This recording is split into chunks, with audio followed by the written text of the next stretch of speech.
Testing 1 2. Testing. Testing 1 2. Testing. Hello. Can you hear me in the back there?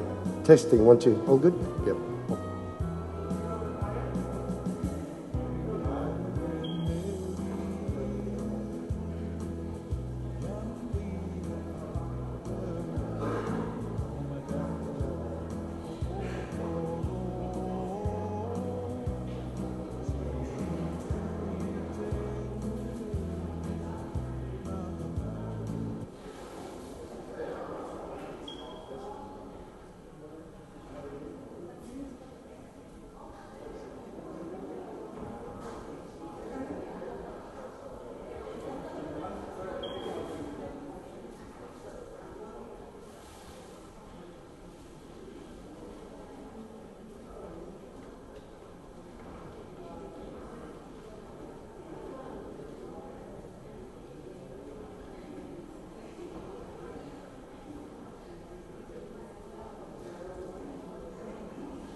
Good? Yeah. Just really loud. Maybe I'll just do that for you for the intro first, and then we go from there. Intro. Welcome everyone. How are you? Buenagar. Which Christian? After we get the green lights, then we go. Just waiting to get the green light from Christian, and then we'll start proceedings.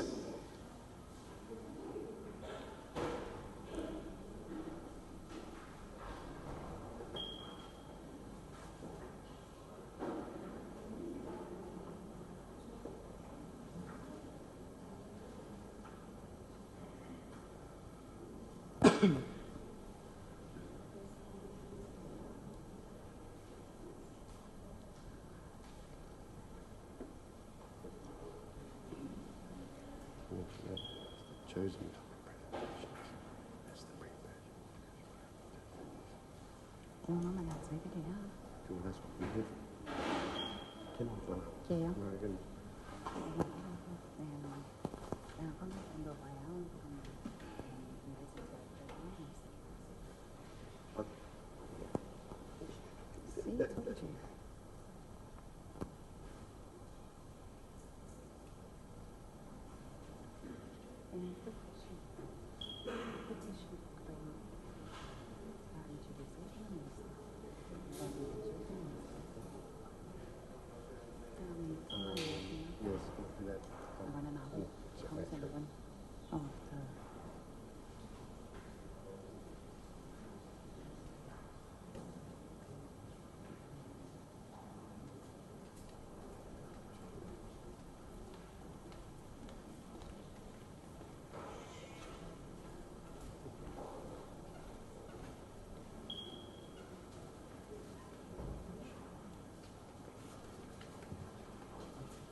Ekamuwiramong, Omojoran, and a warm welcome to you all from the beautiful island of Nauru, your host for this year's Miss Pacific Islands 2024. My name is Rebecca Mwano. I am one of your hosts, alongside with Mr. Kramer Kane, the handsome Mr. Kramer Kane. And I'll let Kramer kickstart us with today's program. Thank you so much, Rebecca. Yes, we are the two hosts that will be in your faces tomorrow night, starting today, and also on Saturday night. My name is Kramer. Today's proceedings, we're basically here for the pre-pageant interview and also the chosen topic presentations from our contestants. Before we start anything, of course, we'd like to welcome all of you on this beautiful morning here at the conference room at Civic Centre, Aiwo District. We would like to open with a prayer, of course, and I'd like to ask the current Miss Pacific Islands, Josie Nicholas from PNG, to say the prayer. Thank you.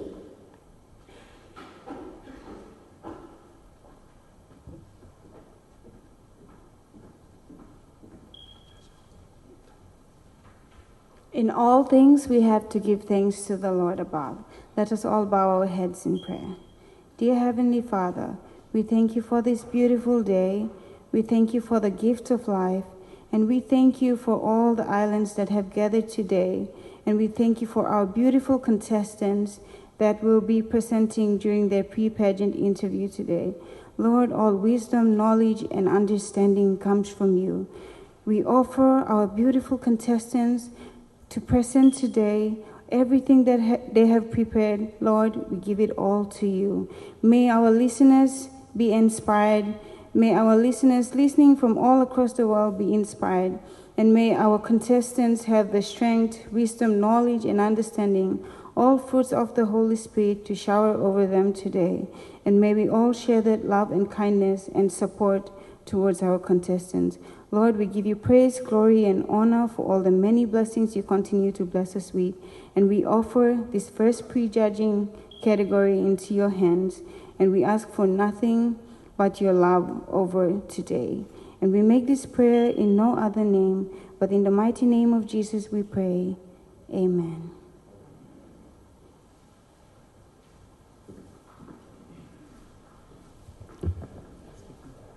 Thank you so much, Josie. We are here at the conference room in Civic Centre. This place holds a lot of historical value. We can consider ourselves very blessed and lucky to be part of it now as part of the Miss Pacific Islands Pageant 2024 celebrations and holding the pre-pageant interview as well as the chosen topics that the ladies are going to be talking about today. They have held many, many special events here, including various forums, South Pacific forums, and leaders of all the states around the Pacific have been in this very room. And as I said, we're very blessed to have all of you here as part of the Miss Pacific Islands pageant to be part of this historical place and this first day of our pre-pageant interviews. A few housekeeping matters before we get on with the program.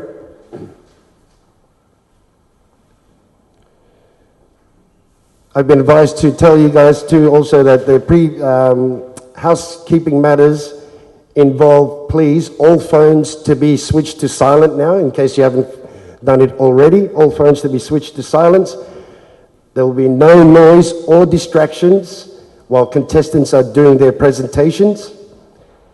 If you do need to leave the room, do so between the contestants' presentations, but not during, please. If we can refrain from leaving or any noise during the presentations. And if you want to leave to go to the bathroom or something like that, please do it in between the presentations, but not during the presentations.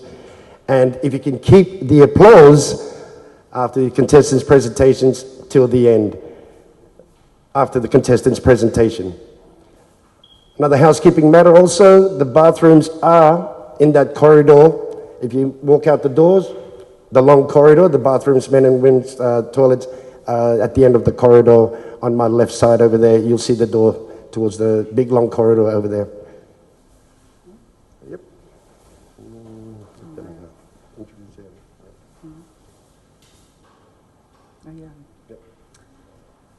Okay, so without further ado, before we continue on for today's program, I'd like to introduce the Miss Pacific Islands Secretary, Christian Scarlin, to explain the method of judging for today. Thank you.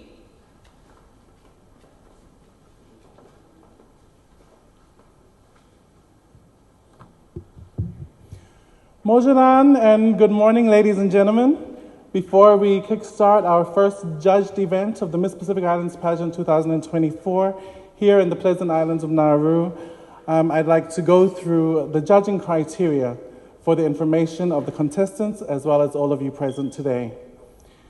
The pre-pageant interview category is judged on the contestant's overall presentation. Essential is her ability for social interaction and to communicate clearly, confidently, and knowledgeably to the questions asked.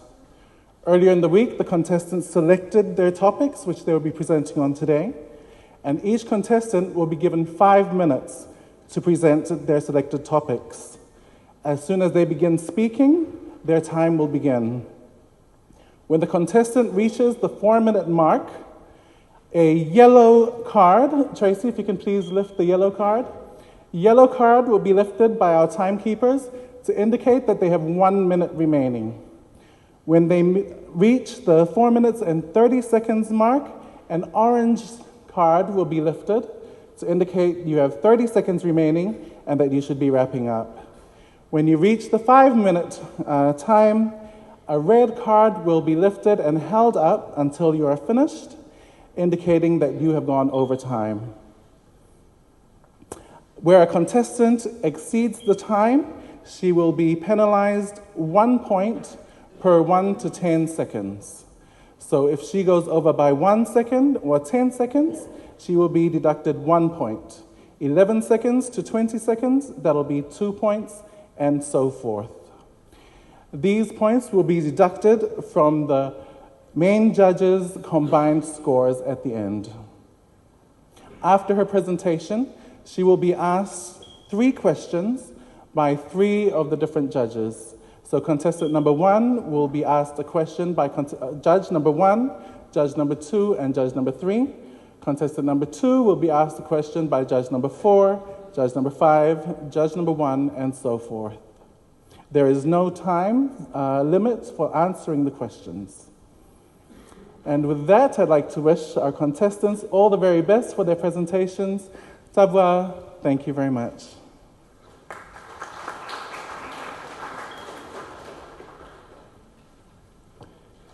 Thank you, Christian. Well, as if the contestants don't have enough on their plate that they've had all week, then you've got to get all that technical side of things. I'm sure it's going to be a wonderful day for you today. We wish you all the best. Don't be nervous. You've got this, all right? And I'm sure you got the whole support of the room in here today, so all the best to you contestants. I just also want to make a special mention to also Honourable Charmaine Scotty, Minister for Tourism, who's also joining us today. Thank you, Minister.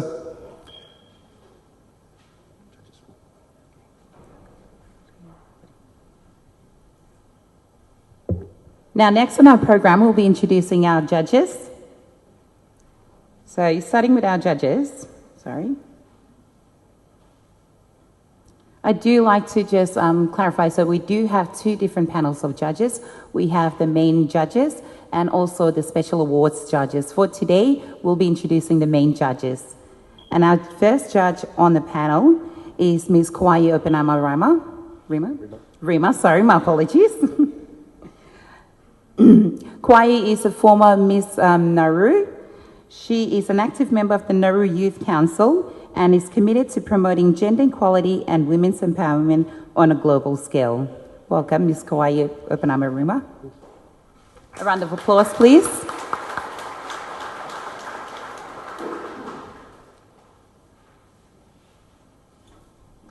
Our next judge in the panel of 5 is Dr. Nembu, Christina Nembu, Cecilia Nembu, my apologies, who has served on various committees and councils of universities, as well as on boards of state-owned enterprises and boards of commercial and non-government organizations.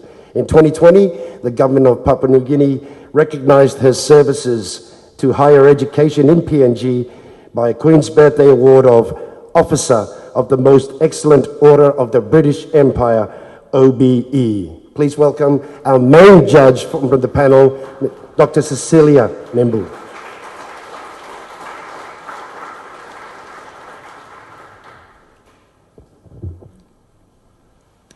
Next on our panel of judges, I'd like to welcome Tulangi Dr. Iglesi Ete from Samoa. Dr. Iglesi Ete hails from the beautiful island of Savaii in Samoa and is a powerhouse in the realm of Pacific music and academia. He also holds the esteemed Samoan chief title, Tulangi. He currently serves as the Associate Professor and Associate Dean for the Massey University College of Creative Arts in Wellington, New Zealand. Please welcome. A round of applause, please.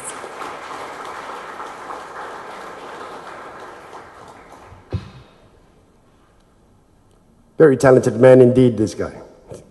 Speaking of talented people, next on the judges panel, I'd like to introduce to you from Fiji, a Pacific regional tourism expert with extensive experience across tourism private enterprises, national tourism offices, and regional tourism management.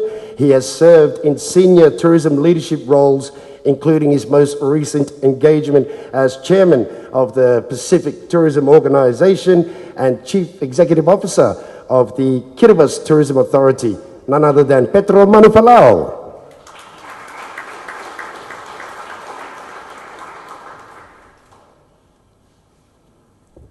And our final judge for today, I'd like to introduce Richardson Teku from Cook Islands.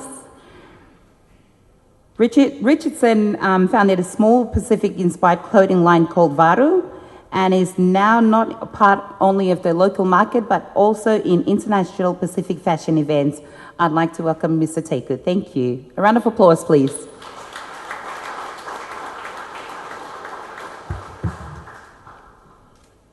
Without further ado, let's get things underway with our presentations and also the pre-pageant questionnaires and questions from the judges and interviews. But before we do, can I please ask everybody, let's put a big smile on our faces. You're making all the ladies nervous, so please let's show them a really big round of applause that we're supporting them. It is a very nerve-wracking day for them, but if we can show the support, then it'll be so much smoother for our ladies. Speaking of which, without further ado, let's introduce contestant number 1 to the podium. She will be the first one to speak, and that is none other than Miss American Samoa, Judy Taunuu, and her topic will be culture. A round of applause for our first contestant, Miss American Samoa.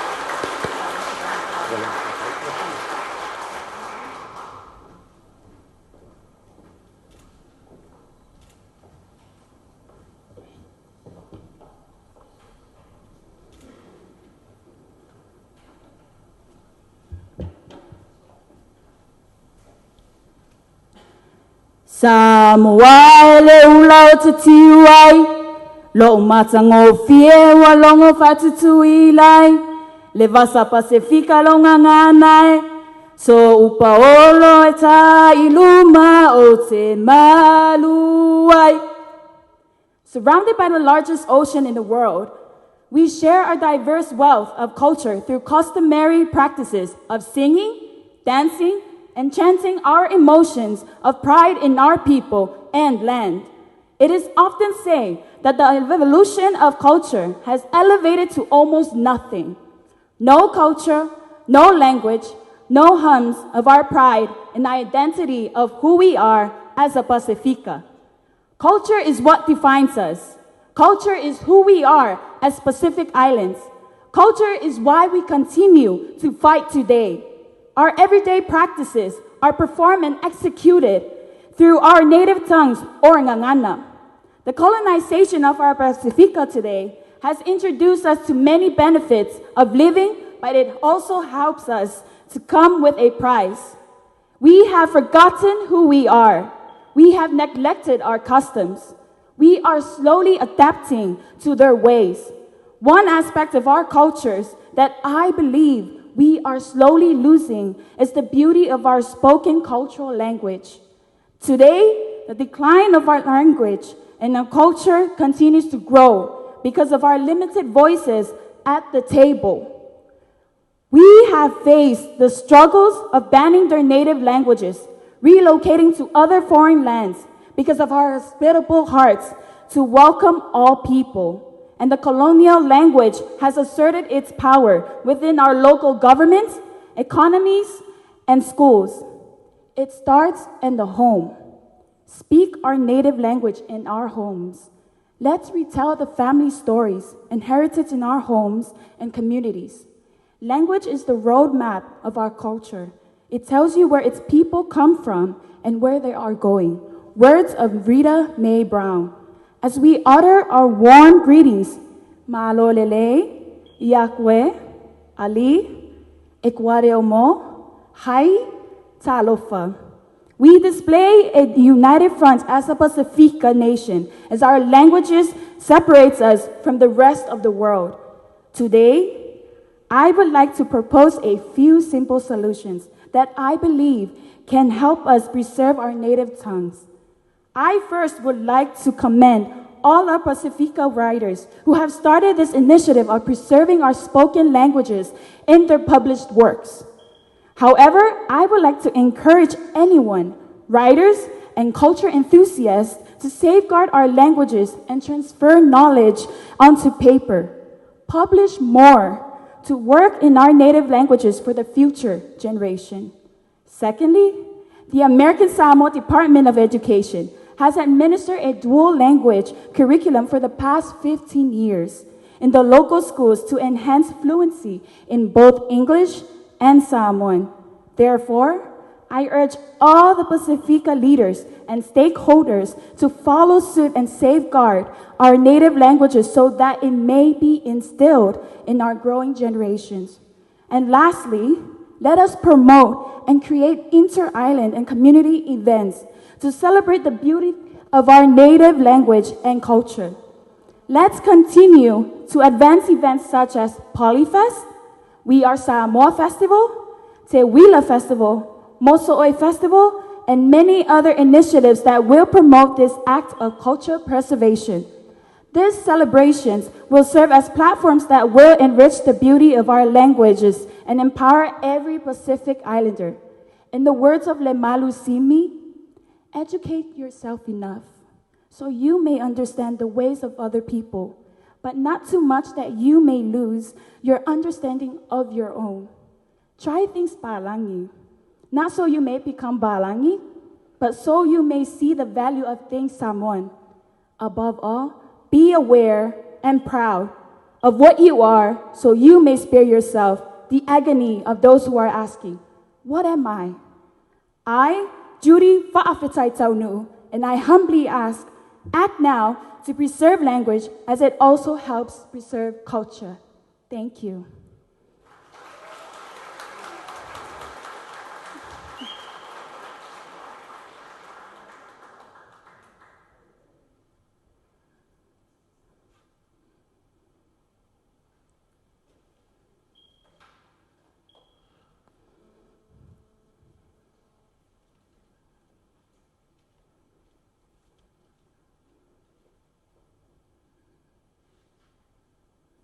Testing. Thank you. Well, Fafte Lava, Miss American Samoa, and thank you very much for this opportunity and to hear a very powerful reminder of the value of culture. And I'm quite encouraged by your statement in saying that language is the roadmap to our culture. And I think if you have the opportunity to trademark that, please own that statement. I think it's a very powerful statement.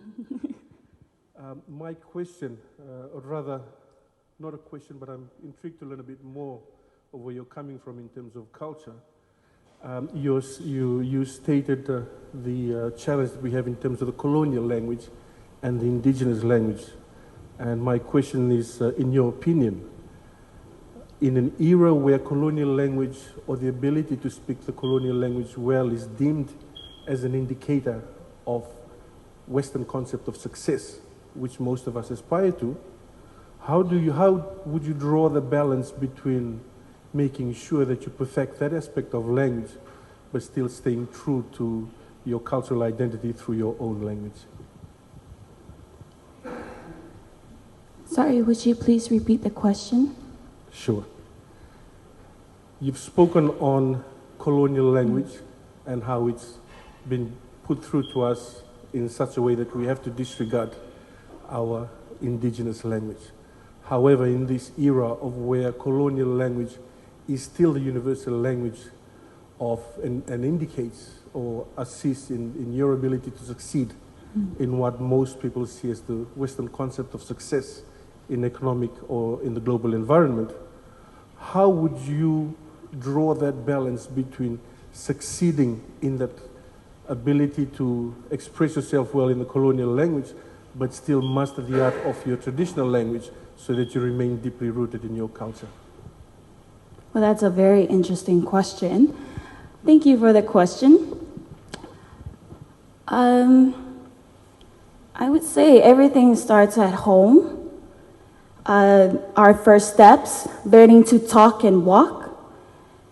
Same would be applied to promoting this platform, the language. I would work with our local authorities to push for cultural preservation, the colonial language, and but use social media as the platform to for our Pacifica people. Thank you.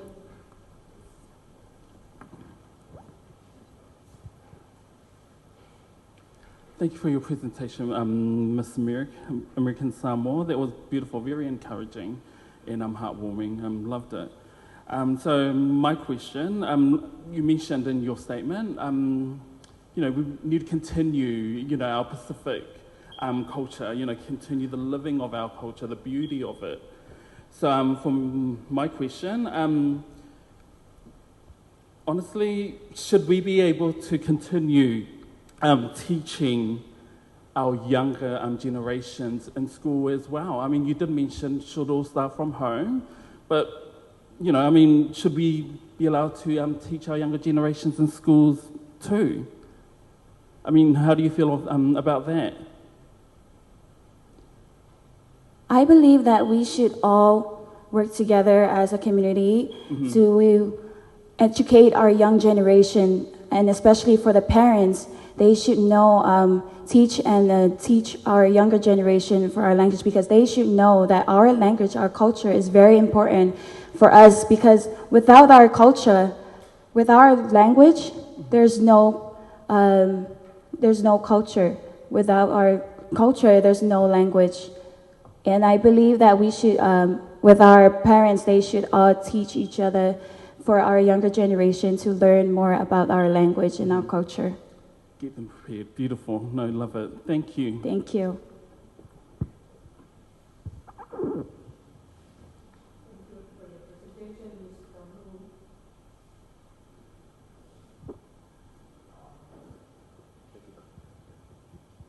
Thank you for your presentation, Ms. Taunuu.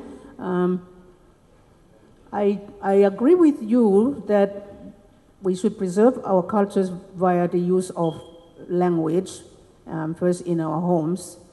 But given that we, even as small Pacific nations, are part of the global village, don't you see, or do you see at all a issue with the fact that preserving our own languages for the purpose of passing on our cultures could interfere with our relationship in an international context? Sorry, would you please repeat the question?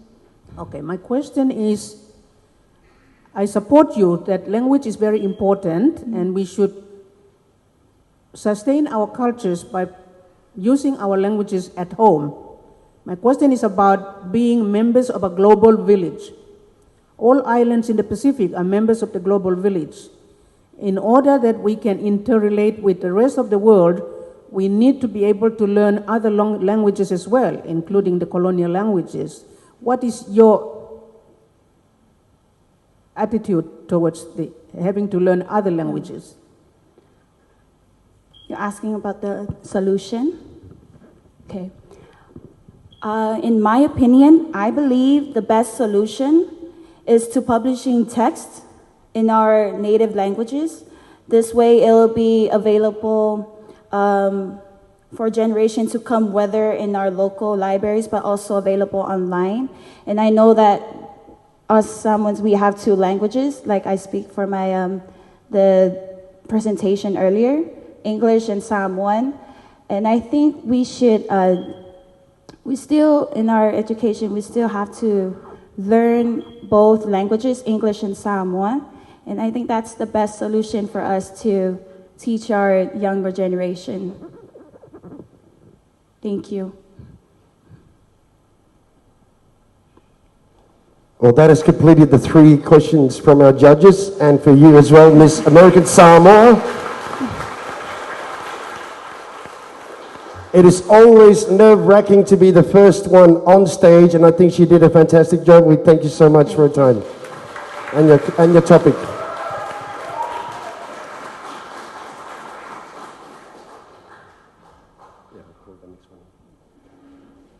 Without further ado, let me call on to contestant number 2, who will be speaking to us on her chosen topic, which will be education, and that is none other than Miss Tonga, Sitita Hamilton Vaenuku. Please welcome her.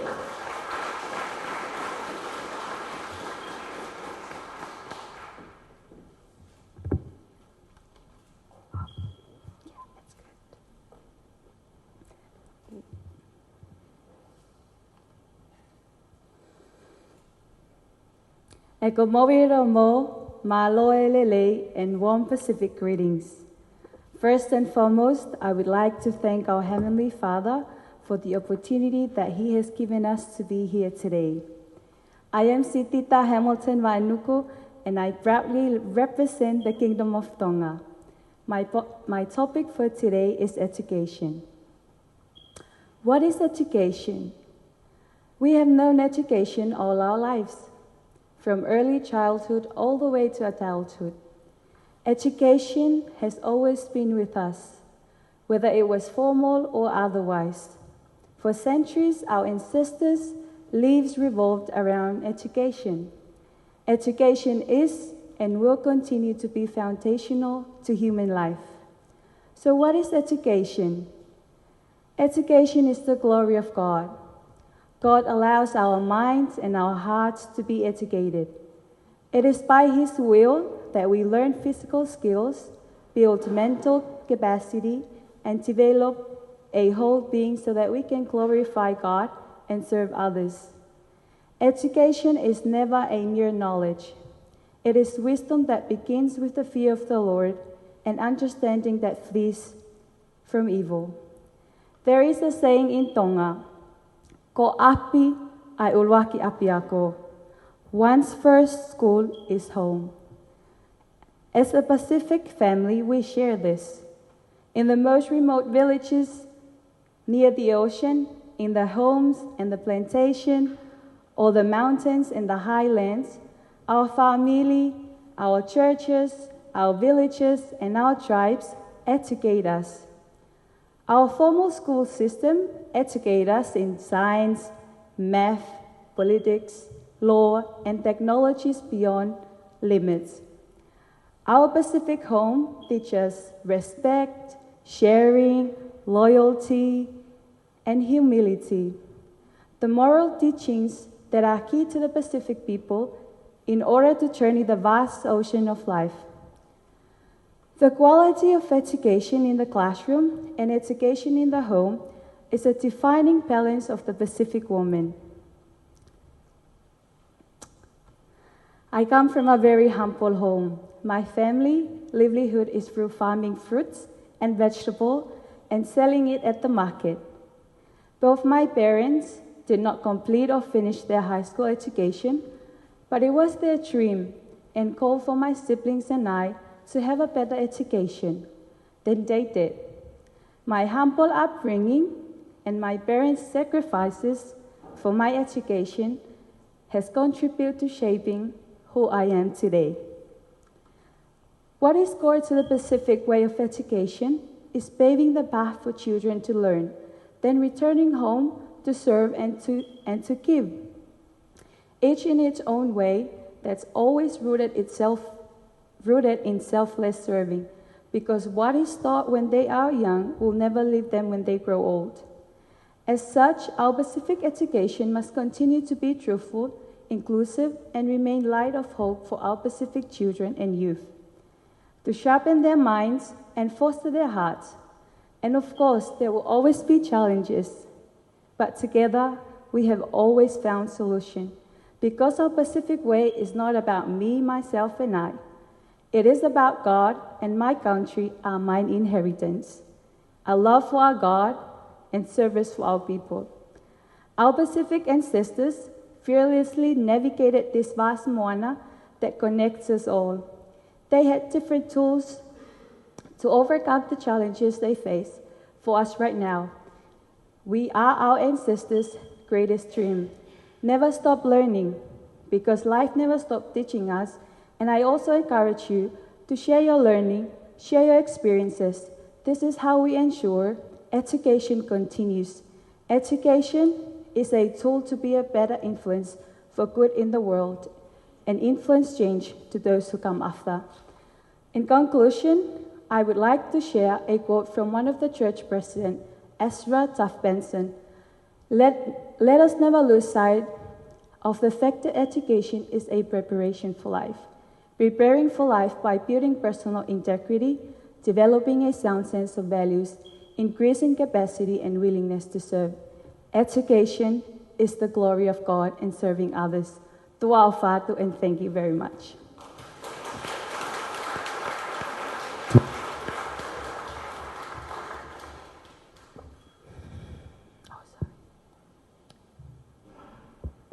Malo pito, Ms. Tonga, for your presentation. Now, my question is in relation to your parents' sacrifices and coming from humble beginnings and how they gave you the opportunity to gain formal education. Now, what have you done using your platform to promote a formal education within your community? Thank you so much for the question. Coming from a humble family always reminds me of how to be grateful.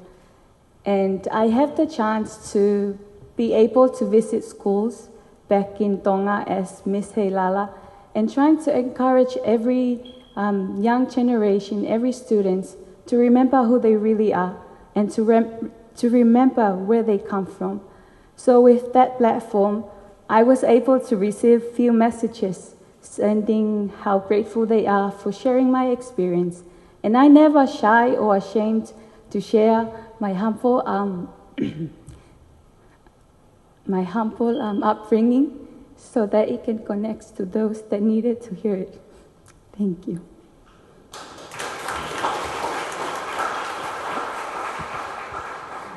Marua Pitu, Mrs. Tonga, thank you so much for that really, really inspiring, especially the story of your parents. And I know for all of us, our parents are the inspiring story behind us. So I just wanted to ask, for you, if you were to take the title as Miss Pacific Islands, what is your message to our young people in the Pacific in regards to education?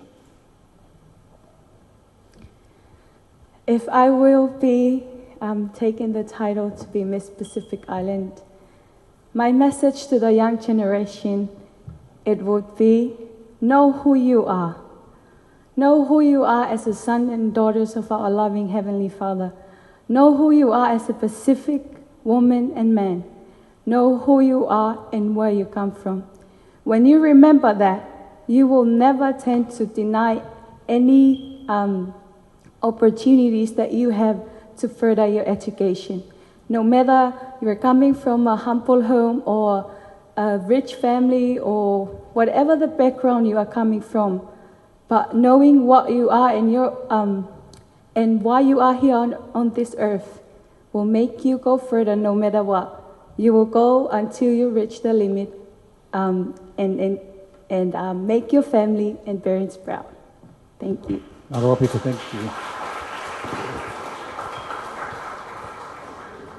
Thank you. Thank you very much, Ms. Tong. I think you have one of the most difficult questions, seeing that we have two very well-respected educators amongst the judging panel, but well done.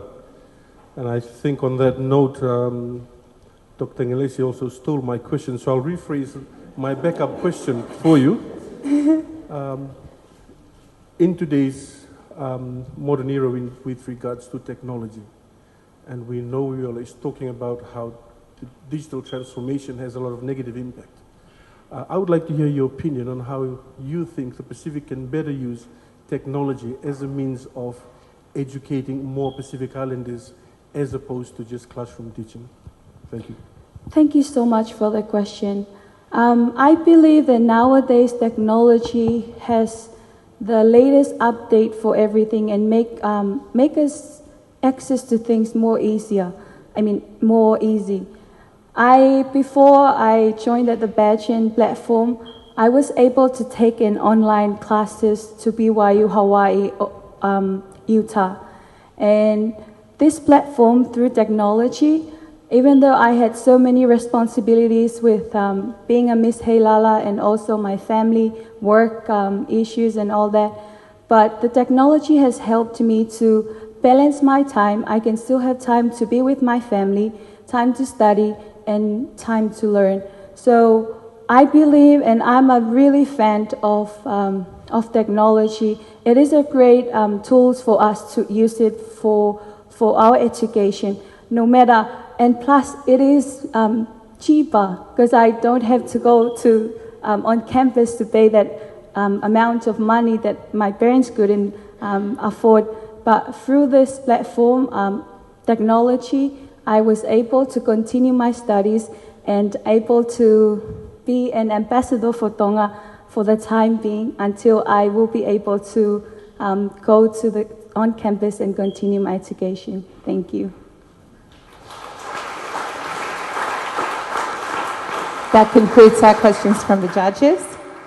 Thank you, judges. Thank you, Ms. Tonga. Next, I'd like to welcome on the stage Ms. Palau, Dee-Raya Antonio, and her topic is environment. Thank you. Please, a round of applause for her.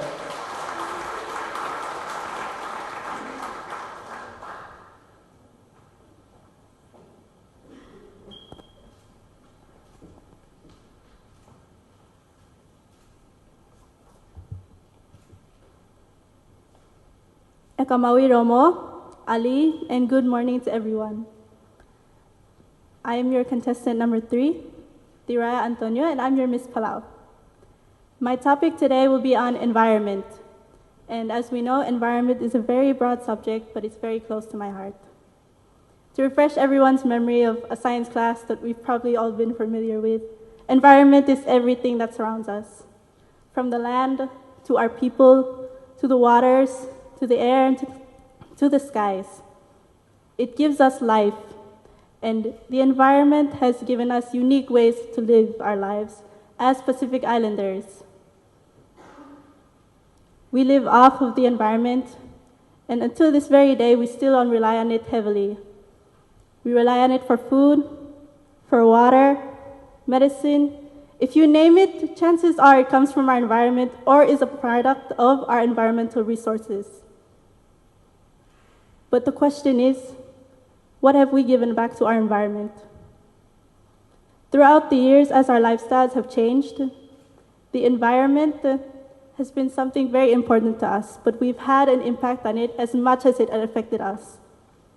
We face issues today, such as climate change, pollution, the endangerment of animals that live in our environment, all because of our actions and our carelessness. Today, terms like sustainability is more of an obstacle to our future than a practice that we live by. So now, I would like to name the solutions to the problems we face in our environment. Solutions that come from simple initiatives or actions from individuals or groups of people from all over the world. And as a proud ambassador of the pristine paradise island of Palau, I would like to use Palau as the extension of my knowledge to how we can help our environment. We are very strong environmental activists. We have programs for coastal cleanups, communal cleanups. We have programs for conservation areas, and marine sanctuaries. But something I would love to mention is something we call the Palau Pledge. The Palau Pledge is for everyone who comes to visit Palau. To all visitors, the Palau Pledge is something you are required to agree to enter our home, to enter our country. It's something that asks visitors to tread lightly, act kindly, and explore mindfully. It acts as a reminder that our environment is very important to us. It acts as a reminder that our environment is not something we inherit from our parents, but it's something that we borrow from our children. It is there to instill the idea that we have future generations coming. We have Palauan children that still want to live in the environment that we live in today, or a better one for a better future. I would like to end this on the note that may we continue to practice the sustainability of our environmental resources. May we continue to take care of our environment, and may we continue to see the vision of a sustainable beauty beyond the reef. Thank you very much.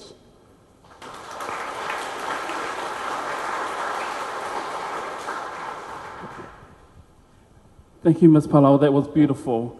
Like you, I'm all for the environment too. Wonderful presentation. For this one, yeah, just all about our lands and environment. I mean, you know, if you were crowned Miss Pacific, what is one difference or change you would make for the Palau island to keep the beauty in the history of the island? What would you do? Thank you for your question.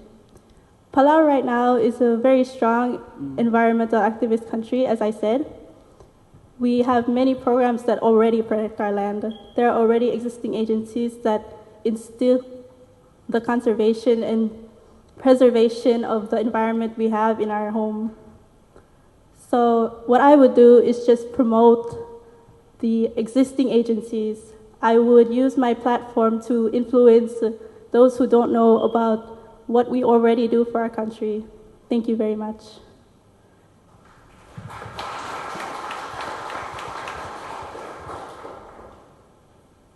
Thank you for your presentation, Ms. Antonio.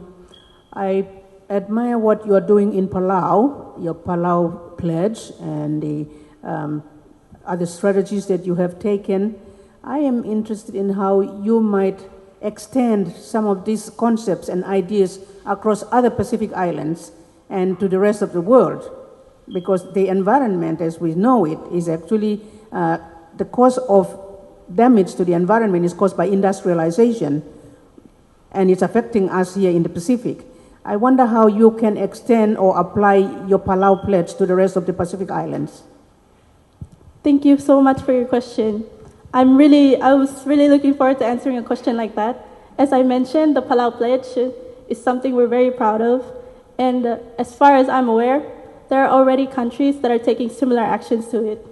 There is something similar in Hawaii called the Pono Pledge that is also asking their visitors to respect as they enter upon Hawaii.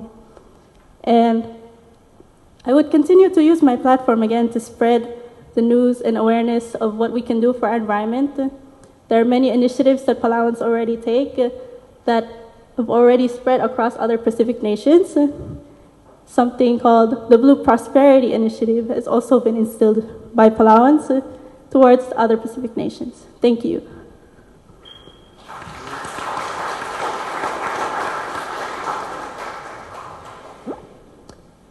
Kamal Masal, Ms. Palau, for your presentation.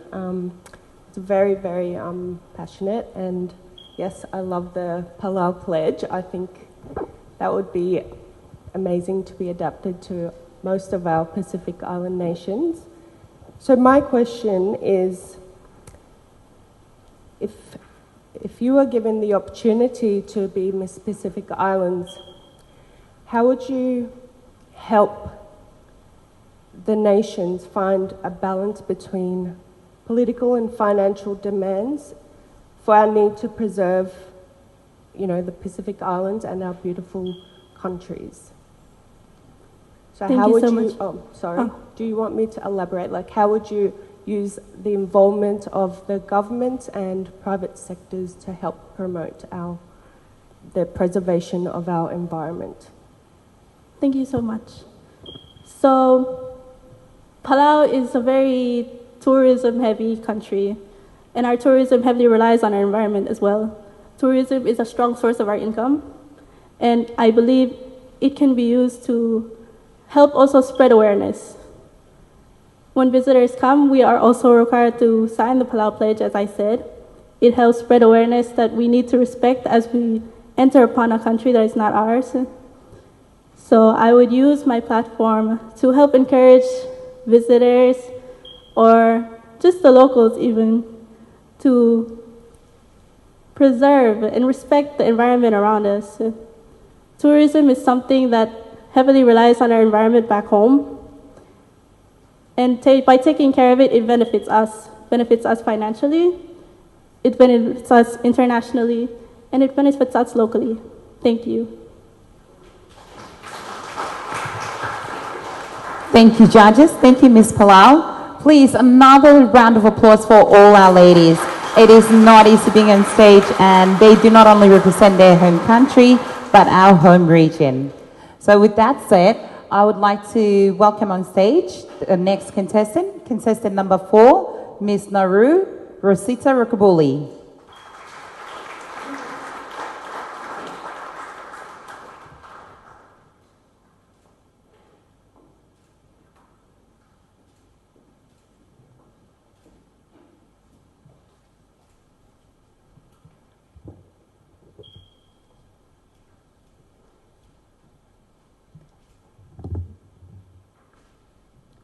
E Moemoana mo, and warm greetings to you all. My name is Rosita Rokobuli. I am 19 years of age, and I am your contestant number 4 from the pleasant island of Nauru. Today, I stand before you to emphasize the importance of health and its vital role in obtaining sustainable beauty beyond our reefs. A Britannica article claims that in the ocean, plastic pollution can kill marine mammals directly through entanglement in objects such as fishing gear. But it can also kill through ingestion by being mistaken for food.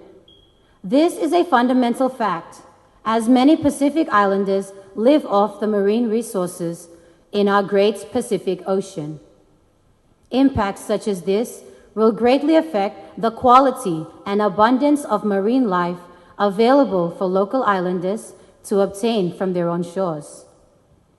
A statement from the same article claims that drainage systems become clogged with plastic bags, films, and other items causing flooding.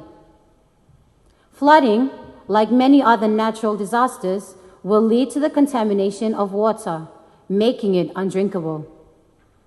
With a higher rate of plastic pollution, cleaning and purifying contaminated water after any natural disaster will take longer due to the amount of plastic pollution that is evidently surrounding the communities in our Pacific region.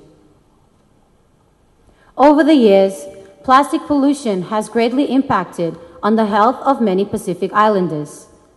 The Lancet Planetary Health issued a report in October 2022 stating that plastic pollution directly influences mosquito-borne diseases as it generates suitable habitats for their reproduction. This leads to the mosquitoes transmitting chikungunya, dengue fever, yellow fever, and Zika viruses, common yet very deadly viruses known to have left many Pacific Island people severely sick or even die due to the severe symptoms of the viruses. Plastic pollution is harmful to our environment and ultimately our people as well. We all know that recycling is good, but for our Pacific Islands, it is crucial for the betterment of our people and our region. The rates of plastic pollution have rapidly increased over the years due to the lack of recycling facilities available within the small Pacific Islands. Prioritizing the importance of acquiring recycling facilities for the Pacific Islands is essential in decreasing the amount of plastic pollution within the region. In decreasing plastic pollution, we will also ensure that the food and water we obtain from the land and sea will be safe for consumption and will not affect the health of our Pacific people. Some Pacific Islands are privileged to have recycling facilities already available on their islands. But what of the islands that are not privileged with these opportunities? Let us embody this year's theme of sustainable beauty beyond our reef and enhance the beauty of our one blue Pacific Ocean.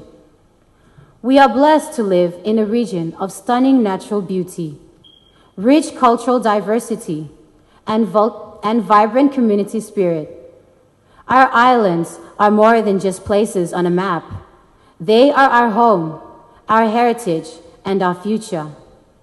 We want to share and adopt the beauties of our islands with our neighborhood Pacific Islands,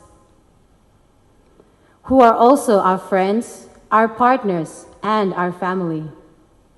Together, we can learn from each other, support each other, and celebrate each other.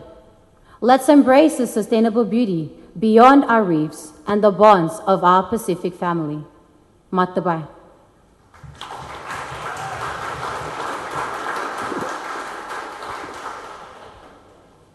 Tuba, Ms. Nauru, thank you so much for that. And totally agree, and thank you so much for that presentation. My question is, as Ms. Nauru, have you, if you, knowing this knowledge, what would you do in your platform as Ms. Nauru to get the method to get the knowledge out to work on these recycling systems? Sorry, could you repeat the question? I'll simplify it. So what would you do to as a solution for the recycling problems? So you were talking about how we need to, the plastics and that. What would you do in your platform? Thank you for that question. So I just want to bring back as well, last year I did the same topic and I did a lot of research on recycling. The issue we have is that most of the facilities that they bring to the Pacific Islands, they're too big. They're causing more of an issue for us because of our small countries. We can't facilitate for those facilities. But as Pacific Islands, we understand each other. And so those islands in the Pacific who already have facilities, they understand the necessity for small size, because in our health department, we only have one machinery that can recycle sanitary products within the hospitals. So those are sterilized syringes, needles, and such. Why don't we take it to a larger scale? Can we not make smaller sized recyclable facilities for plastic bottles, cans? Because growing up, I knew they had those on island, but it was too big, it was costing too much, it was costing more air pollution. And so the world is evolving, technology is evolving. We just hope as small Pacific Islands that they may also evolve technology to cater for our islands and to bring home recyclable facilities that will not harm our environment, but will also help us. Because Nauru as a small island, we do need recycling because all our rubbish will be all over the island and we don't have facilities to cater for that. Thank you for that question.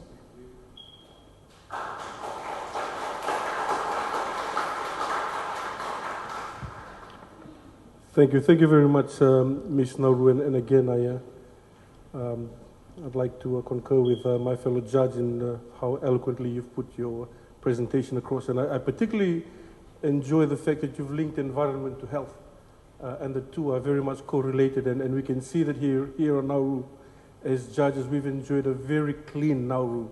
We have not seen rubbish along the road, so congratulations to the people of Nauru on that. I also enjoy how you've focused on preventative health rather than curative through the environment. So my question is, if given the opportunity to represent the Pacific as Miss Pacific Islands, how do you intend to promote other aspects of health, which is a major issue in the Pacific, and that's non-communicable diseases? How do you intend to promote awareness on that across the Pacific, knowing that it's also another major problem we face? Thank you for that question. I'm gonna be honest, I feel like this is, I'm being repetitive, because for my Miss Nauru pageant, I also did the topic of health. And yes, one of the main issues, non-communicable diseases I covered was diabetes. And I feel that is very much linked to our health and our environment because of the amount of food, the types of food that we are able to access. So small island countries who have an abundance of agriculture are fortunate, but those who are not, we have to heavily rely on imported goods. And as such, then we do not have a healthy option, to put it straight. And so having that, raising awareness of non-communicable diseases, our Pacific Islands are very close. And to use this platform, I would encourage each other to trade as we did in the old days amongst each other. Because most of the trade nowadays is, of course, from our distant partners. And to have us just trading locally is a good promotion as well for our own economies as well, to earn from each other, learn from each other, and also develop our health as a whole region, the Pacific region. Thank you.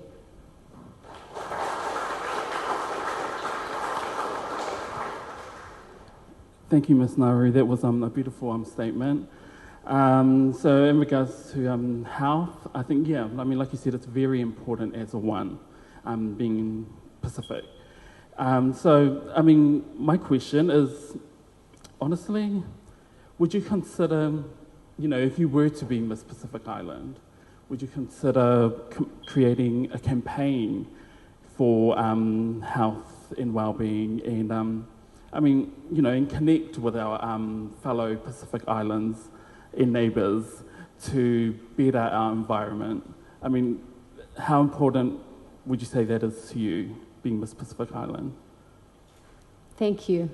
I really enjoy your question because I believe that the diversity of our cultures, our islands, we have all different ways of agriculture. So Nauruans, we are very prone to, we are fishermen of the seas, and it would be nice to have that connection where we learn from our neighboring countries of their advice on agriculture. Because we have so much advice on the sea life, but it'd be good to learn from our neighboring countries about agriculture and nature, because this all links back to health. And in order for us to love our environment, we must first understand it. And Nauruans, as fishermen, we really do need to elaborate. We really do need to evolve on our knowledge on the land. And my role would be to go out there and to learn from the other countries and bring it back to my home to benefit my land and my people. Thank you. Thank you, Ms. Nauru, and thank you to the judges. Welcoming onto the stage, our next contestant, contestant number 5, Ms. Papua New Guinea, Tyla Singirok, and her topic for today is gender equality. Please, a round of applause.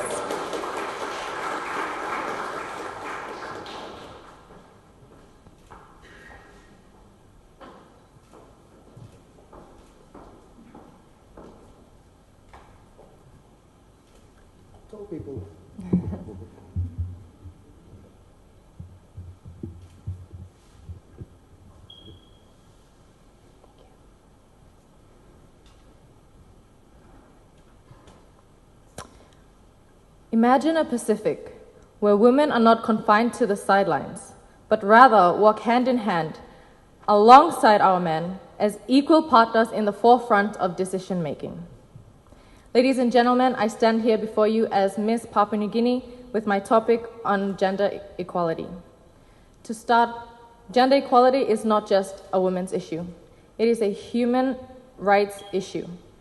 It's the provision of fairness and justice in the distribution of benefits and responsibilities between men and women. My presentation today covers two parts. Number one, the educational and cultural aspects that can influence gender equality, and two, the potential issues that may arise if there is absence of gender equality. Education is the most powerful tool in promoting gender equality in the world, including our Pacific. Equal access to education enables us to break down barriers and empower individuals to realize their full potential regardless of their gender. Through education, we can teach young minds that gender should never be a barrier to your success, but rather it should be a driving force to the progression to your success. An example that strikes close to home is that of my own. Taking a course in engineering for 4 years, there were only 4 girls in a classroom where 20 boys learned every day. Being the minority group didn't stop us from achieving our goals.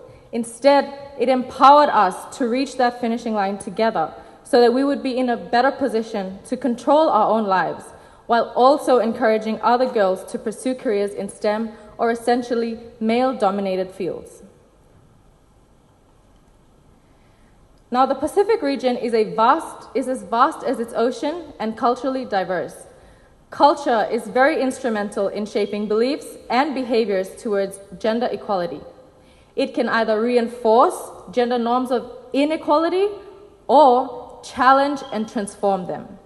For example, the traditional gender roles of men and women throughout the Pacific, even in the world, where men are the primary breadwinners and decision makers, and women are expected to fulfill domestic duties.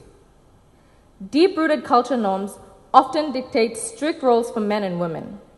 This then limits opportunities for both men and women to break away from traditional expectations, thus hindering the progress of gender equality. The absence of gender equality practiced in a society can give rise to many issues that include, but are not limited to, unequal opportunities and benefits, limited perspectives which lead to reinforcement of traditional stereotypes, increased gender-based violence, and underrepresentation in decision-making. Achieving gender equality is everyone's responsibility, from the government to civil society, down to our community engagement and to our individual homes. Gender equality not only benefits women and girls, but also benefits men and boys as well. It is time that we now stop viewing gender equality between men and women as two sets of opposing ideals. Instead, we should view it on a spectrum, where it helps to create more balanced and equitable societies where everyone's rights is respected and valued. Achieving gender equality is not just about rights and social justice, but it is an investment in a sustainable and inclusive development, which is fundamental to creating a fair and more prosperous Pacific for future generations beyond the Reef. Let this be a rallying call for a Pacific that surges forward, not with the weight of inequality, but with uplifting force of shared opportunities and mutual respect. Together, let's champion a future where gender is a bridge, not a barrier, where diversity is celebrated, and where everyone walks hand in hand as equal partners in the journey towards brighter, inclusive, and a sustainable Pacific beyond our reefs. Thank you.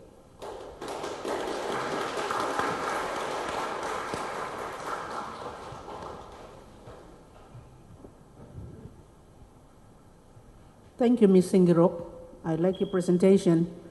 Let me take you up on the issue of gender violence. In Papua New Guinea, gender violence is a big issue. In your research, have you determined the extent of gender violence across the other Pacific islands? and what is it?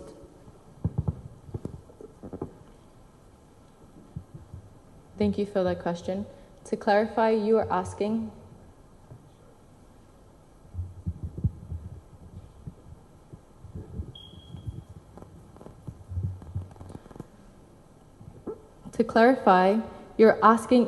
if I have researched to the extent of the other Pacific Islands in terms of the rate of gender-based violence.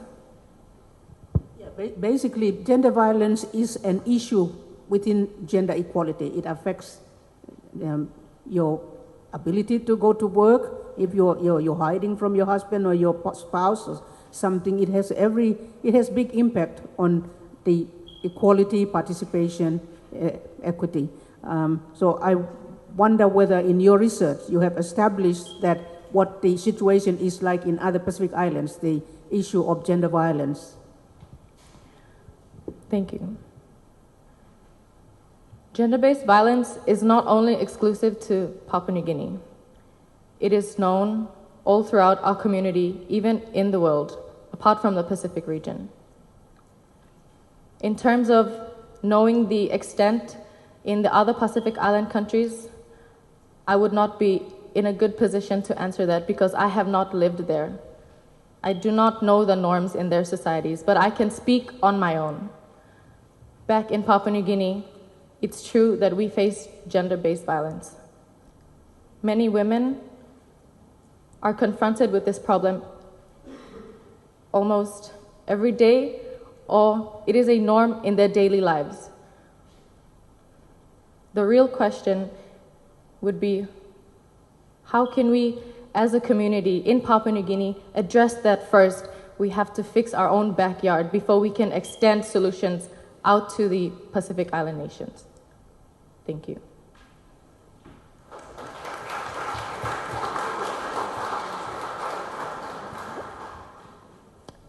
Thank you through Ms. Papua New Guinea.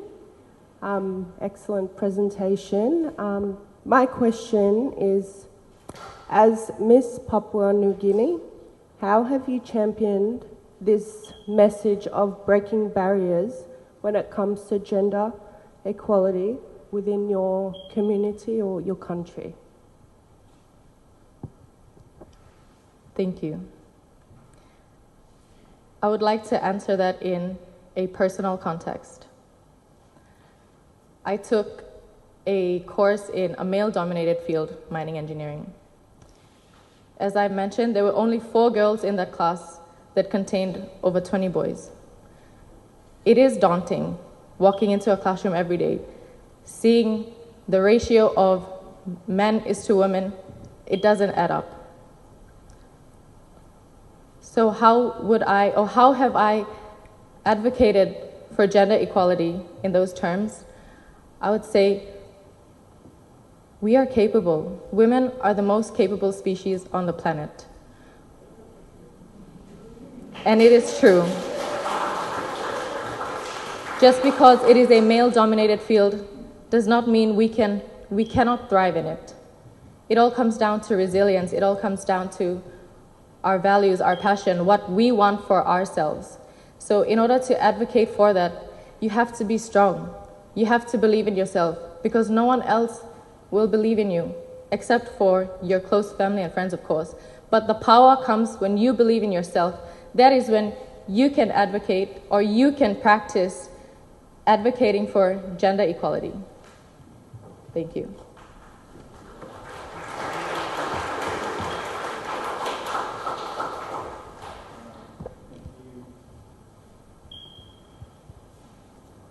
Thank you too much. Thank you. Thank you so much for that, Ms. Papua New Guinea. And totally affirm and agree with the presentation. You know, equality is so important. I wanted to throw a curveball at you. Obviously, we're talking about gender equality. We also have our rainbow community involved in our community as well, Whawhawhine, transgender. Where do you see that, as your personal opinion, where do you see this in the spectrum? Could you repeat that question? Sorry. So the transgender community, yes. I'm wondering, where do you see that in this narrative that you're telling us about equality? Sorry about that. No muscles. Thank you for that question. In terms of the transgender community, I can only speak on what I know, which is back in my country. We have not really progressed there to that state where it's openly talked about or where it's openly addressed.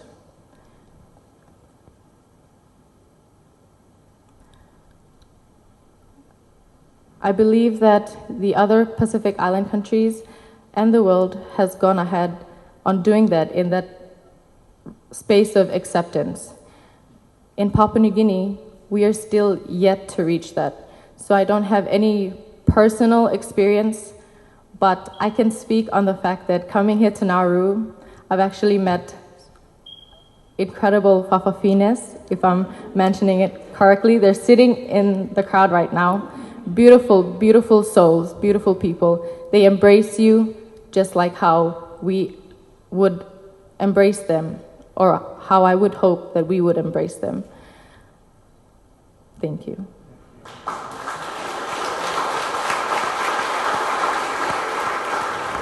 Please give her another round of applause for Miss Papua New Guinea, Tyla Singirok.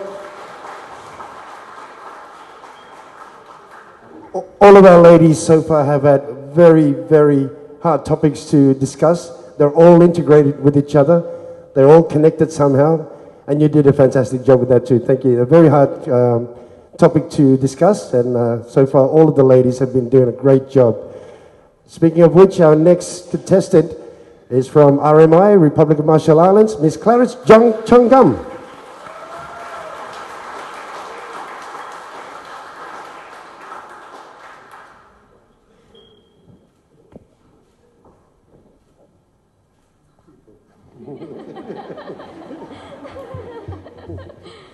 Thank you. Much better. Good? Yep, thank you.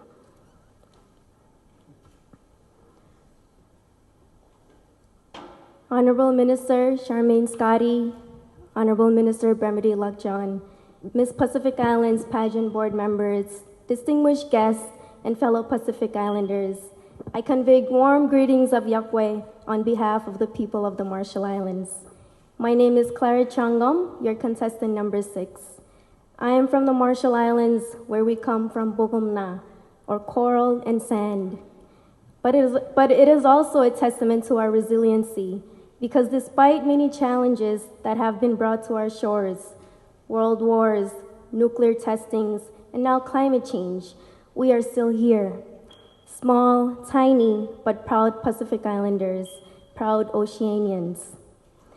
My presentation today will focus on climate change, transportation, and health in terms of technology. Climate technology is very important because it allows us to be more efficient and effective in mitigating and adapting to climate change, and at the same time, promoting sustainable practices. Rising sea levels, acidifying ocean, and increasing water surface temperature is affecting the Pacific. And as we adapt to the adverse effects of climate change, climate technologies such as renewable energy, drought-resistant crops, early warning systems, and are essential. Technology captures and analyzes data, enabling policymakers to make informed decisions and sustainable solutions. However, as we embrace these solutions, we must confront challenges head-on. The initial costs associated with adopting these technologies can be prohibitive, requiring strategic planning and financial support. Ensuring that technology solutions are sensitive and align with the needs of local communities is equally crucial for their long-term success. Efficient transportation is the lifeblood of our Pacific Islands, and technology plays a pivotal role in enhancing safety and logistics. GPS systems, advanced vessel technologies, and innovations in land transport contribute to smoother operations, promoting economic growth and ensuring the connectivity of our island nations. We often envision cutting-edge machines and computers when it comes to technology. However, let's not forget that our own ancestors were technological pioneers in their own right. Navigating the vast Pacific Ocean using indigenous technology, they harnessed the wind, understood ocean currents, and relied on the constellations of the stars as their GPS.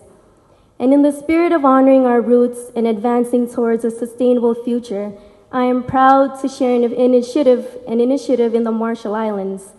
Collaborating with our government, an NGO called Wanai Lingan Majal is revisiting indigenous technology. And through this partnership, we are constructing boats and ships powered by solar and wind, minimizing the use of fossil fuel. This not only exemplifies our commitment to reserving beauty beyond the reef, but also showcases how technology can blend the traditional and the modern. Technology stands not merely as a tool, but also as a lifeline, reshaping the landscape of healthcare delivery across our islands. Telemedicine has shattered the geographical barriers, extending essential and universal healthcare for all.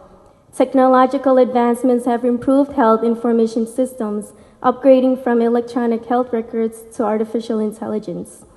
Technology is transforming healthcare delivery in many ways. Telemedicine has enabled health providers in the remote areas easy access to continuing education and patient management. I would like to express my profound appreciation for the remarkable advancements in medical technologies. Approximately 3 years ago, my younger sister was born prematurely at just 24 weeks instead of the usual 40. She was the second smallest micro-preemie baby ever admitted to the NICU at Hawaii's Kaiser Permanente Hospital. At first, her chances of survival were very slim.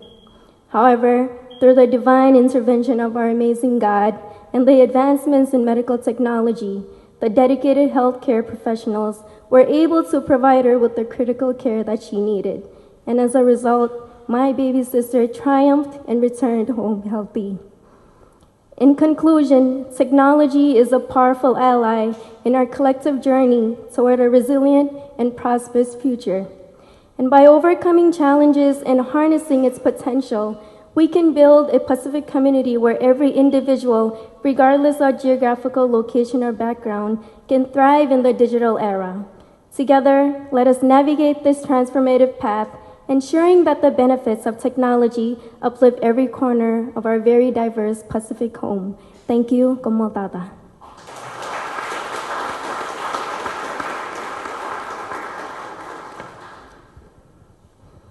Thank you very much, Ms. Marshall Islands. And I have to say I am particularly enjoying the fact that all the contestants are connecting all the various subjects. So none of them are being presented in isolation. And you, Ms. Marshall Islands, have done the same as well in linking technology to health and in other solution-based approaches, obviously based on evidence. I also note from your bio that you advocate for mental health, yes, particularly for the younger generation. And my question is, if given the opportunity to represent the Pacific, how would you advocate against youth or teenage bullying that affects the mental health of our Pacific Island youths? Because technology is new to us. A lot of us don't know how to approach it. And so as Miss Pacific Islands, how would you advocate for awareness and prevention of bullying across the various technological platforms that we have access to today? Thank you for that question. At the top of my head, I'm very happy that you mentioned mental health awareness because that is a topic that I'm very passionate about. And I try to use it to tie it into anything that I'm able to promote and promote it to the younger generation. And so I think the issue here is that we are introducing and embracing the technology into our region, but there is a large digital literacy gap. And I think that it's up to us. We need to teach the younger generation the digital literacy, because if we use technology the right way, we are able to use it to effectively and positively impact others. And mental health is an issue that I think that a lot of it stems from technology, because when you use technology and social media, you really compare yourselves to others, and that sometimes leads to suicide. and there's a lot of cyberbullying, and that's where digital literacy comes in. You need to teach the younger generation how to use technology to its positive effect. And I think that if you use it wisely, you are able to really be positive, use it positively in, sorry, very nervous, and I'm very emotional because mental health came up. But to summarize it up, to basically sum it up, I think digital literacy is very important, and that's where it plays a huge part in how we use social media. And it's up to us, the older generation, to teach the younger generation how to use social media so they can later share it to the younger generations to come. Good morning.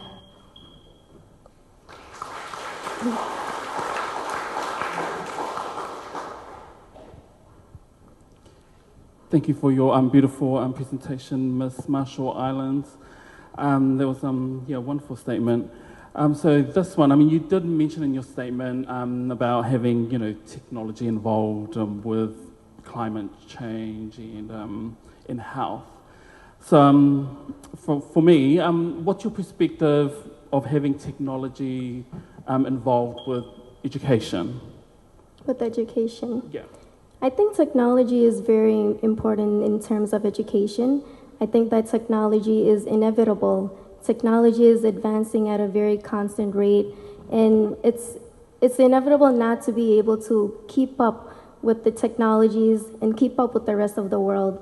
And in terms of education, I think it's very convenient, I would say, especially for students like young mothers, especially, and students who are not able to really go into the actual classrooms, having to use internet to using the internet to do virtual learning. I think it's important, and it's very, very effective in a way. Not many people don't have that opportunity to actually go to universities, go to classes, and I think it's a very, very convenient way. Technology has its advancements, and I think that it has a lot of advancements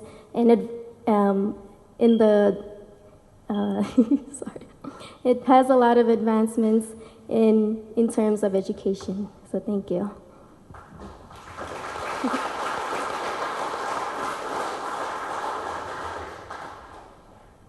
Thank you for your presentation, Ms. ChongGum.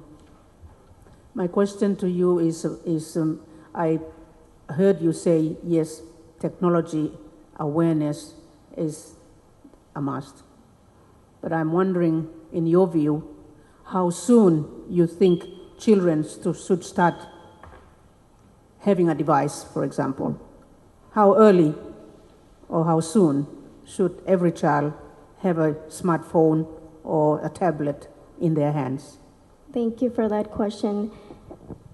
Personally, I think that before children are able to have a device in their hands, to be able to have that power in the social media platform, they have to be, going back to the first question, they have to be versed on digital literacy, how to use it. And it's very sad because the kids nowadays, a lot of them don't really communicate verbally with they use their phones all the time. They're always stuck to their phones, glued to their phones, and I think that's very bad. And I think it's up to the older generation to try to limit that. They need to limit the use of technology, phones for the little children.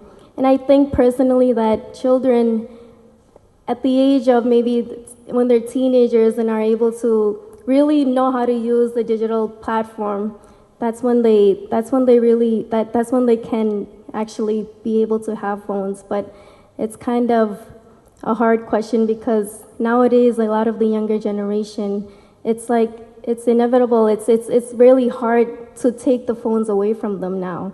And it's a constant thing that I see throughout the world, not just in the region, but throughout the world. And I think that it's up to us. It's up to us to be able to limit them and to control them in any way that we can. Thank you.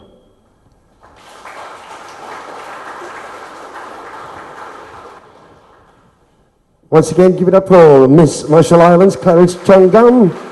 Thank you so much, judges, for your questions. Thank you for your topic as well. I think also that not only the children have a problem, I think adults have a problem too, not just children. Last but not least, please welcome to the stage Miss Samoa, Miss Moemoana Schwenke. Her topic will be tourism.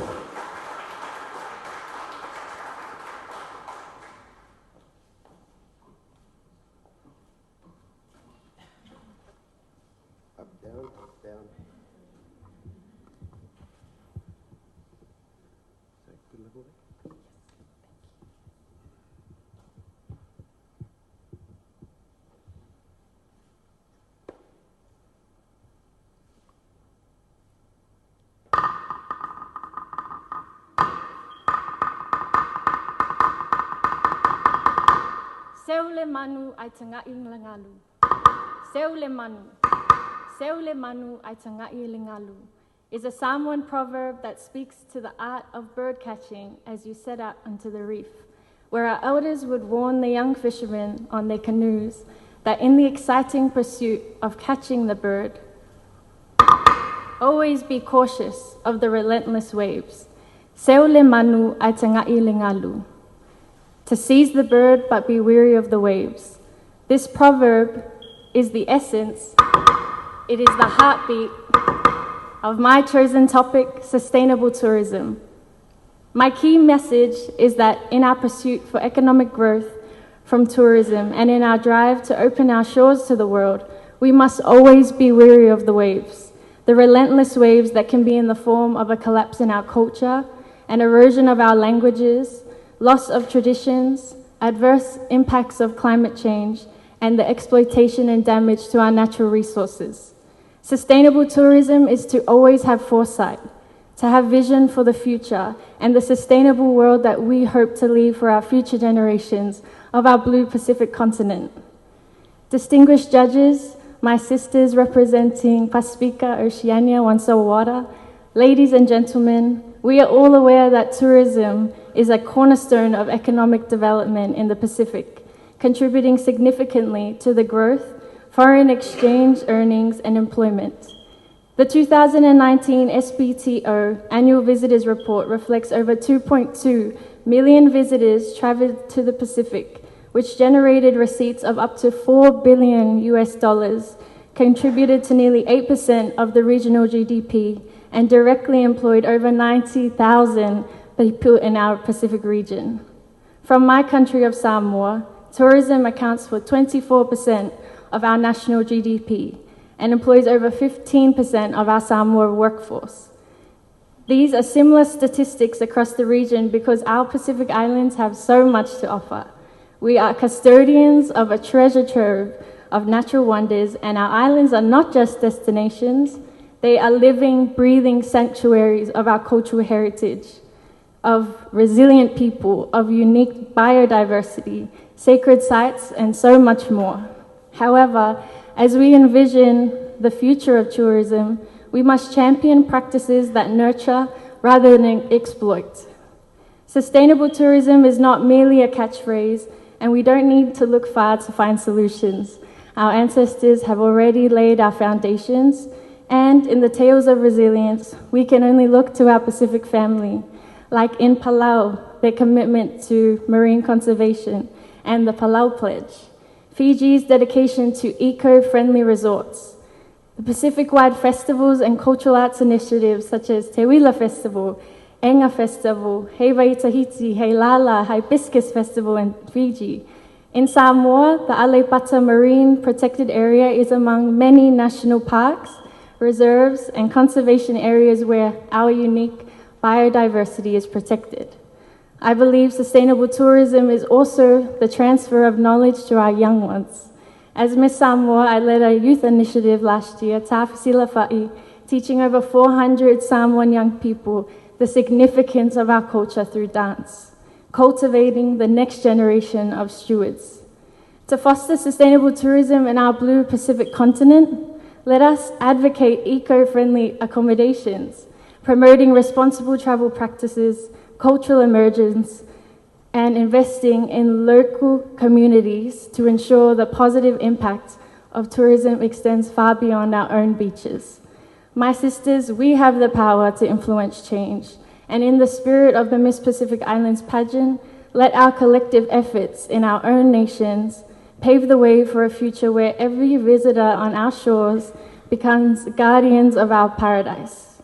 This is sustainable beauty beyond the reef. May we soar high like the frigate bird. Let it guide our navigation forward, as said by the president of Nauru, David Adiang, yesterday.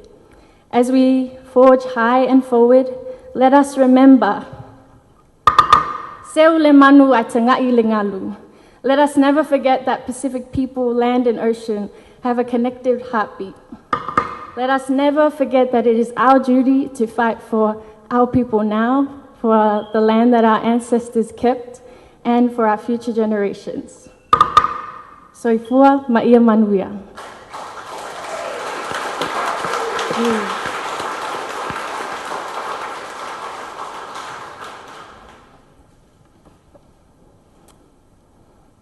Whaptai lava, Miss Samoa. Wonderful presentation. My question is in relation to Nauru and tourism and your opinion or your thoughts. But you have mentioned in the past week that this is your first time to Nauru. What do you think are the points of differences that will attract tourism or tourists to come to a small country in the Pacific like Nauru? Thank you for the question. My experience in Nauru has truly been unforgettable. Right from our landing at the airport and hearing the sounds of the ocean surround us, knowing that as you take a drive around the island, the ocean is always there. But it was also a fatal reminder of the effects of climate change and the prevalence of sea level rise. I also heard there was a king tide not long before we arrived. Another point of beauty and uniqueness in Nauru was the wildlife, the frigate birds, that every morning you'll see so many frigate birds fly just above your head, and how that serves as a reminder of keeping our biodiversity, our ecosystems harmoniously balanced so that we protect what is uniquely ours. The people are also so kind, so friendly, so hospitable, and it made me feel like I really belonged here, because in Samoa, our foundations are our cultural values of love, of respect, humility, service to others. And I belong to Samoa, I belong to the villages and my family there. But coming here to Nauru, I also feel a sense of belonging because of those same cultural values. And I guess those cultural values were really instilled in the young people I try and teach in my reign as Miss Samoa, so that no matter if they are in Samoa, in the region, or in the world, they always uphold those cultural values. And I would really like to commend Nauru on being so resilient through such a history of exploitation to your natural resources. I would like to commend you and your people for being so resilient, and I hope that your culture and people thrive forevermore.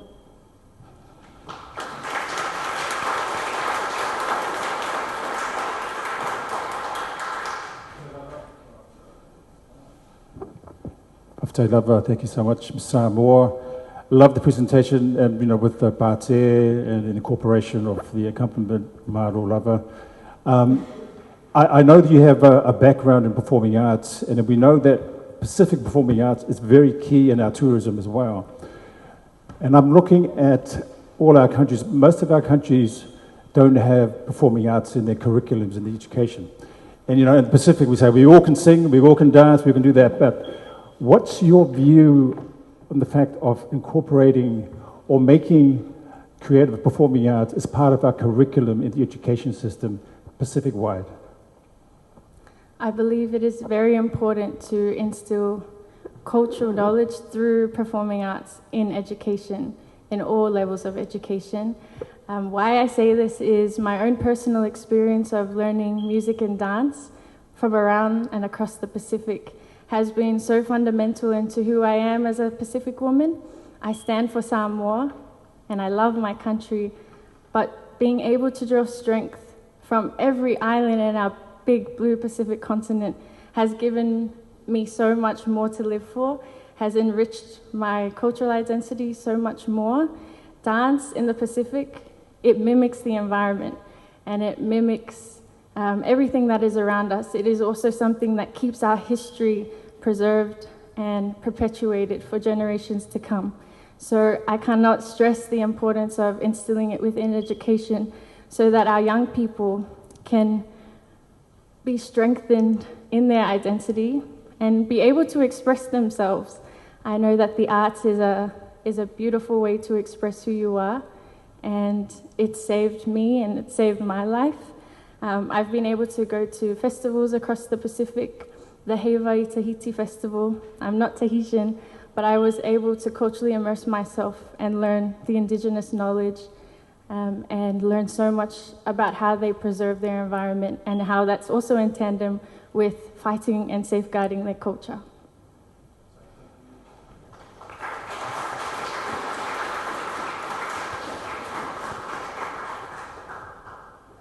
Fafte lava Miss Samoa, and I guess I have the final say in terms of questions. And thank you very much for your wonderful presentation on a very important subject of sustainable tourism. And I think for the record, this would be for the executive committee. There's a lot of unique and wonderful quotes that are coming out from the women this morning, for the ladies. We started off with language as a roadmap to culture by American Samoa, and I think you summed it up by saying, be wary of the waves. And I think that perfectly sums up what sustainable tourism is, in that you're seeing sustainable tourism as your vision for the future.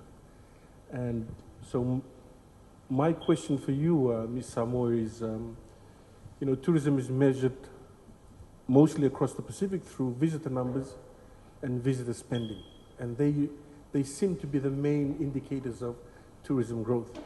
However, how else do you, if given the opportunity to be Miss Pacific Islands, how do you think the Pacific should measure tourism other than income and visitor numbers, so that tourism can truly be sustainable as how you envision? Thank you for the question.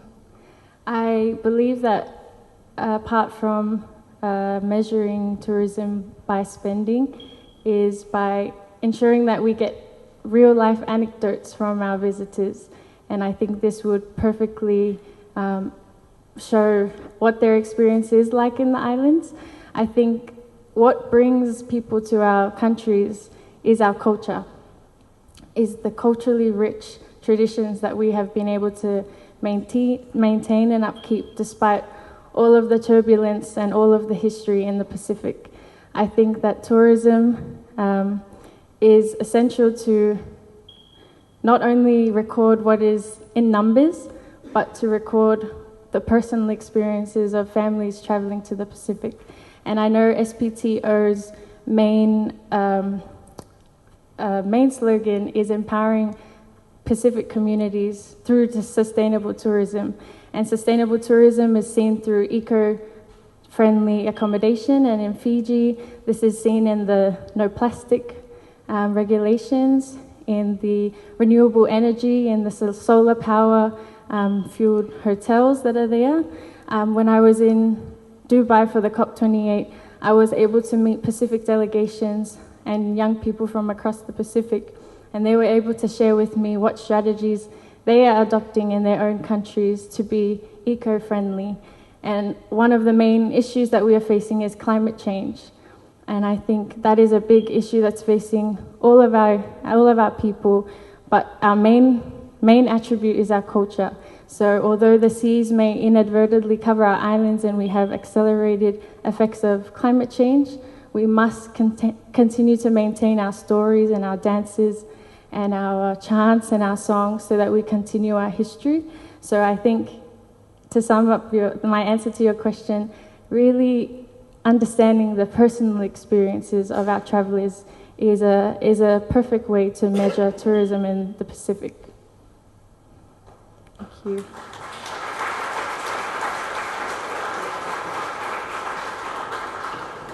Thank you, judges. And once again, thank you, Miss Samoa, Miss Moemoana, Schwenke, for your chosen topic of tourism. And another big round of applause for all of our ladies. They've gone through it. They did it. They did They've it. done beautiful in the You can breathe in and breathe out now. Breathe in and breathe out. You did a fantastic job, guys. The first day, official day of this whole judging competition.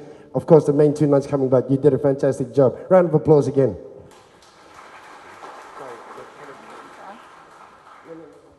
Also, please, a round of applause for our judges. They guided the ladies very well, and they've expressed their expertise and their in-depth knowledge for that. So, how was day 1 for you, Kramer? Fantastic. I was nervous too, and I didn't answer any question, but that was great. You guys did a great job. For you? Likewise. All right, so this thus brings us to the near end of today's program. So before we do conclude for today, we would like to express gratitude and make some special acknowledgement before we do part ways for today. So with that, I would like to begin expressing gratitude and a special acknowledgement to the Minister of Tourism of the Republic of Nauru. Please, if I can kindly ask the ministers to stand up and if we can put our hands together.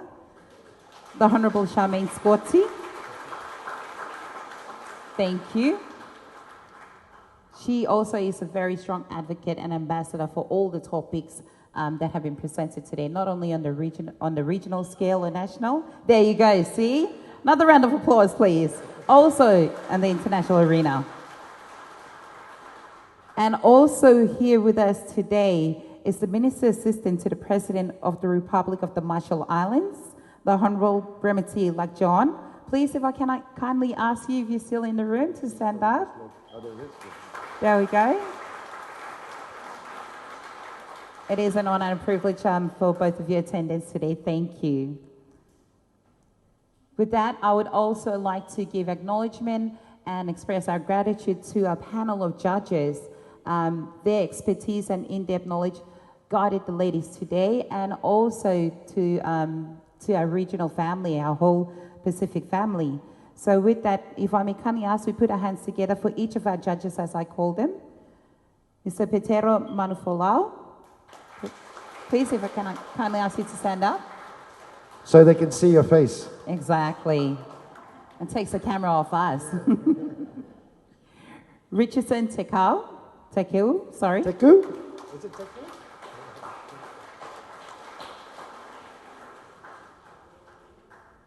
Dr. Cecilia Nembu.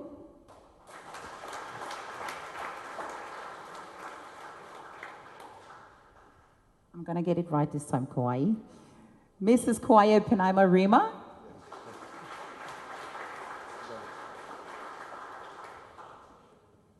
And last but not least, Tuilangi Dr. Iglesi Ete. Thank you, judges. And the true superstars of today's pre-pageant interview, Miss American Samoa, Judy Taonuu, Miss Tonga Sitita, Hamilton Vaenuku, Miss Palau, Dee-Raya Antonio, Miss Nauru, Rosita Rokobuli, Miss PNG, Tyla Singirok, Miss Marshall Islands, Claret, ChongGum, and of course, Miss Samoa, Moemoana, Schwenke. Round of applause for our contestants again. Thank you so much. On that note, we got some light refreshments happening here. Well done again to you contestants. Thank you, judges. Thank you, everyone, for your support this morning. And let's all see you for the big one. First opening night tomorrow night. Until then, mojeko and angapawen for now. Tubakar. Enjoy your day, and we'll see you tomorrow.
Testing 1, 2. Just ask the ladies to please come to the front for the official photo right here at the conference room, Civic Centre.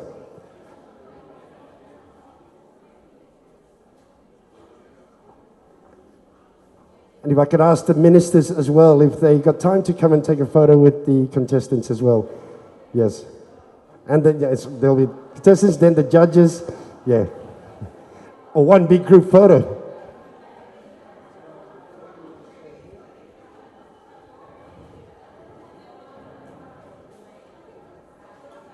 And in my excitement, ladies and gentlemen, I'm so sorry, I forgot to mention the current Miss Pacific Islands, Josie Nicholas, too, during that. An amazing grounded support for all the ladies. She's nervous for all of them, and she's here as well to show her support. Sorry about that, Josie. Thank you. Jump forward. You guys forward. Yeah, jump up here first.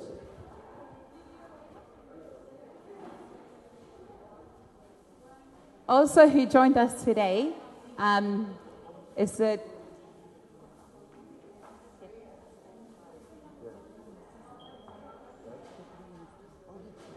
Also here joining us today is the Deputy Minister, also from the Republic of Nauru, the Honourable Isabella Diego. I do sincerely apologise.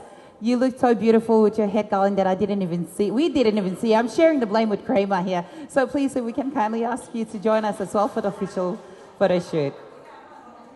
Okay.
But just ask the judges. Oh, one of them. Yeah. Just grab the judges as well.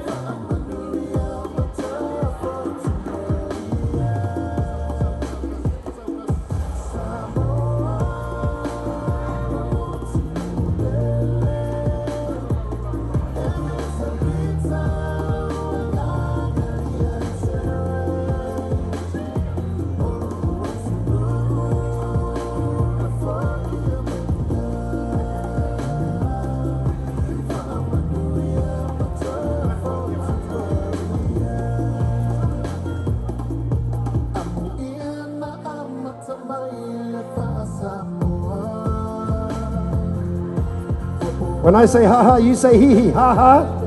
Ha ha. Nice.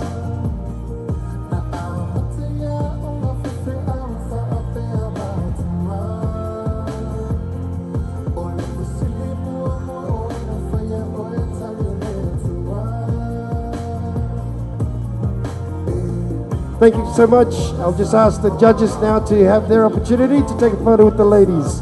Thank you.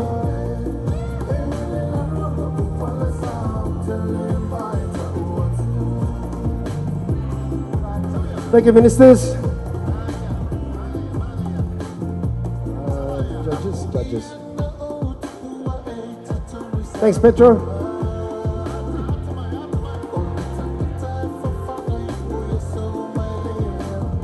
Yep. There we got it. Yeah, there can be, yeah. I'm making it.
Testing 1 2 1 2.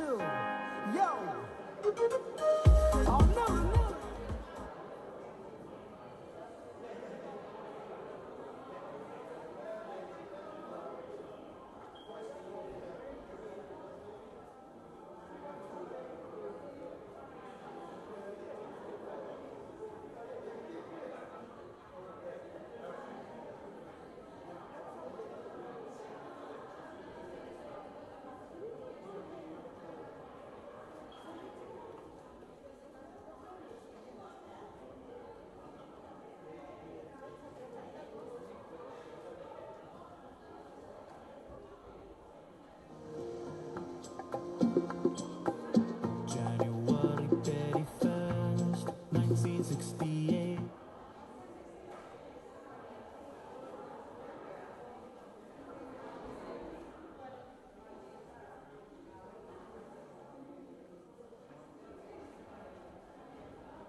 Samoa.